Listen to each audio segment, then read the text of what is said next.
Le Bitcoin a dépassé les 26 000 $ mardi pour la première fois en 9 mois. Cela est dû à des données d'inflation encourageantes et à la reprise du secteur bancaire après une quasi-catastrophe. Cette hausse était également motivée par l'espoir que la Banque centrale américaine reviendrait sur sa prescription inflationniste agressive.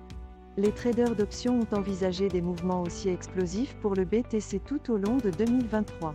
L'ETRA également Bondi et le LTI, jeton natif du protocole d'emprunt décentralisé Liquity, a été l'un des grands gagnants avec une augmentation de 10% de sa valeur. Les marchés boursiers se sont également redressés, le S&P 500, le Nasdaq et le Dow Jones Industrial Average ayant tous augmenté.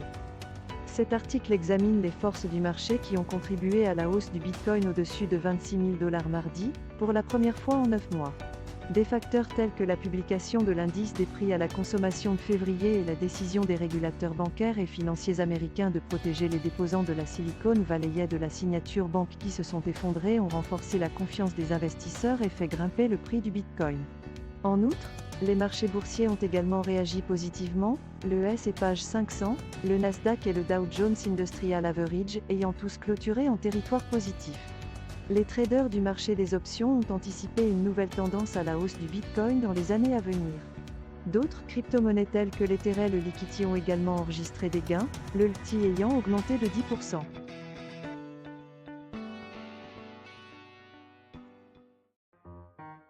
Bon Shiba Swap a publié un tweet indiquant que le réseau de couches de Shibarium est en mesure de réduire les frais de transaction de milliers de pourcents. Chaque transaction contribuera à des brûlures régulières du SHIB, ce qui devrait théoriquement entraîner une augmentation considérable du prix. David Gokhshtein, un influent cryptographique de premier plan, a également exprimé son soutien à deux jetons sur le thème des chiens, Floki et SHIB. Cet article prouve que Shibarium est en mesure de réduire les frais de transaction de milliers de pourcents et que les brûlures de SHIB devraient entraîner une augmentation considérable du prix. Il mentionne également que le géant de la fintech Ripple et plusieurs portefeuilles anonymes ont transféré 916 millions de XRP, et que 3 des plus grandes banques respectueuses de la cryptographie ont récemment fait faillite. Enfin, il met en évidence le soutien de David Gokhshtein à deux jetons sur le thème des chiens, Floki et SHIB.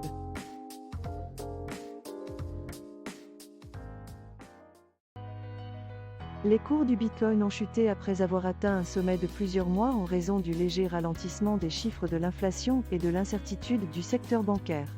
L'outil FedWatch prévoit une probabilité de 80% d'une hausse des taux de la Réserve fédérale lors de sa réunion prévue les 21 et 22 mars. Janet Suss, économiste en chef de Goldman Sachs Group Incorporé, estime que le FOMC s'abstiendra d'augmenter la fourchette cible de son taux de référence. Cela devrait être le cas lors de la prochaine réunion. Cet article donne un aperçu de la situation actuelle du marché en ce qui concerne les prix du Bitcoin et le taux de référence de la Réserve fédérale. Il examine l'impact des derniers chiffres de l'inflation globale sur les prix du Bitcoin, ainsi que l'effet que les récentes difficultés du secteur bancaire pourraient avoir sur les décisions du Federal Open Market Committee. L'article inclut également une capture d'écran de l'outil FedWatch, qui fournit des probabilités pour les prochaines évolutions politiques. Dans l'ensemble, cet article fournit un aperçu complet des conditions actuelles du marché et des implications potentielles pour Bitcoin et la Réserve fédérale.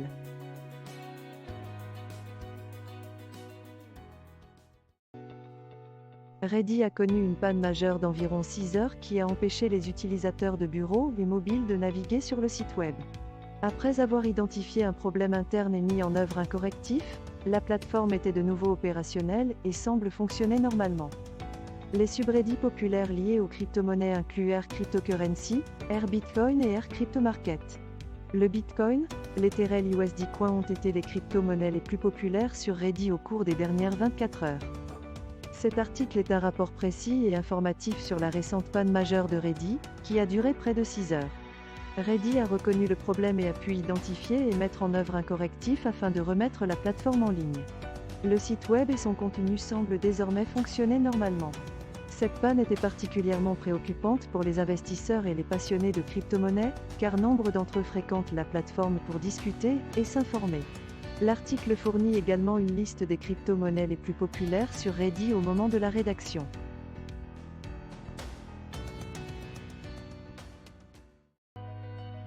Les tensions sur les marchés de la cryptographie se sont accrues après l'effondrement de 3 grandes banques la semaine dernière. Cela a donné lieu à des spéculations selon lesquelles la Réserve fédérale pourrait être sur le point de faire une annonce importante. Le prix des bitcoins a bondi de 20% le mois dernier, ce qui a entraîné la hausse d'autres crypto-monnaies majeures malgré les craintes de perte potentielle des investisseurs. La SEC a récemment pris des mesures coercitives contre les sociétés de cryptographie.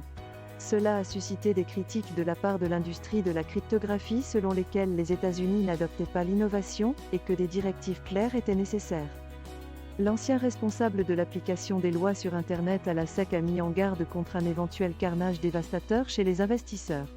Cela pourrait résulter d'une ruée sur les dépôts sur le plus grand échange de crypto-monnaies au monde, Binance. Cet article fournit un aperçu détaillé des tensions actuelles entre la Securities and Exchange Commission d'États-Unis et le secteur de la cryptographie. La SEC a pris des mesures coercitives contre les sociétés de cryptographie, ce qui a été critiqué par l'industrie, qui demande à la SEC de créer des règles cryptographiques spécifiques. En outre, l'article met en lumière le risque d'un carnage dévastateur pour les investisseurs si la SEC n'agit pas rapidement. En fin de compte, cet article fournit une vue complète du climat actuel entre la SEC et l'industrie de la cryptographie.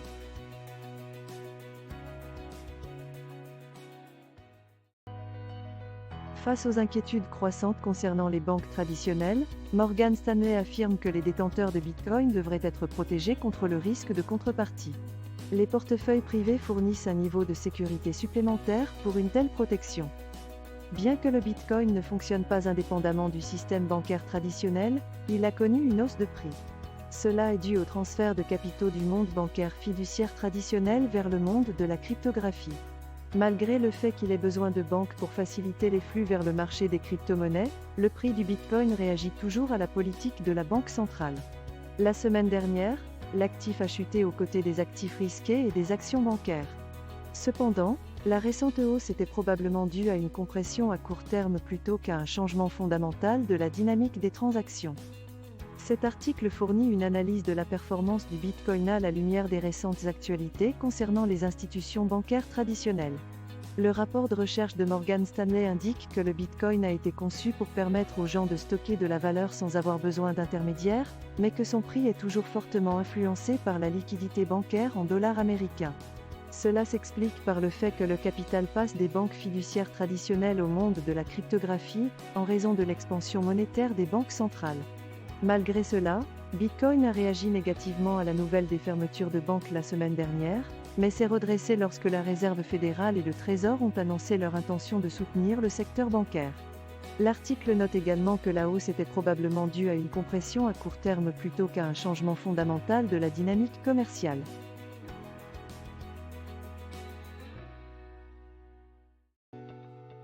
Au cours des 6 mois précédents, l'Ether devait augmenter en raison d'une mise à niveau significative, mais il a sous-performé le Bitcoin de 10%.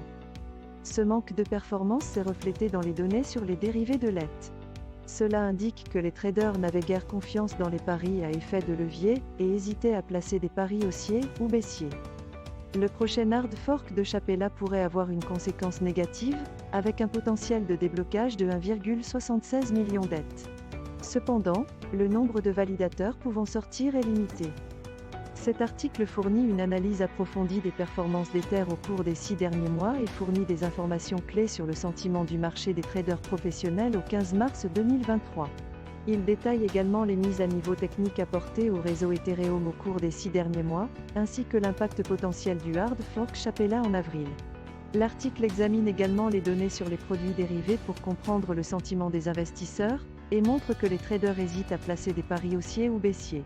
Cela indique qu'il pourrait être difficile pour Ether de retrouver le niveau de 0,068 par rapport au Bitcoin à court terme.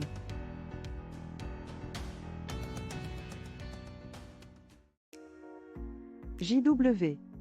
Verret et John Deaton ont discuté de la possibilité que le procès Ripple soit porté devant la Cour suprême. Deaton a fait référence aux commentaires de l'avocat général de Ripple, Stuart Alderoty, selon lesquels la SEC avait perdu 4 de ses 5 dernières affaires, devant la Cour suprême.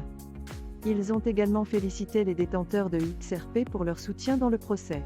Notant que Ripple avait soumis les déclarations sous serment de 3000 détenteurs de XRP et avait fait entendre leur voix. Cet article fournit un aperçu informatif du procès Ripple, mettant en évidence le soutien apporté à Ripple par divers acteurs du marché et l'opinion de J.W. Verret sur le procès. Il inclut également des commentaires de John Deaton sur la possibilité que le procès soit porté devant la Cour suprême. Les commentaires de Deaton sont remarquables, car il a manifesté un fort soutien à Ripple par le passé. L'article fournit un aperçu perspicace du procès Ripple et du soutien apporté à l'entreprise au sein de la communauté cryptographique.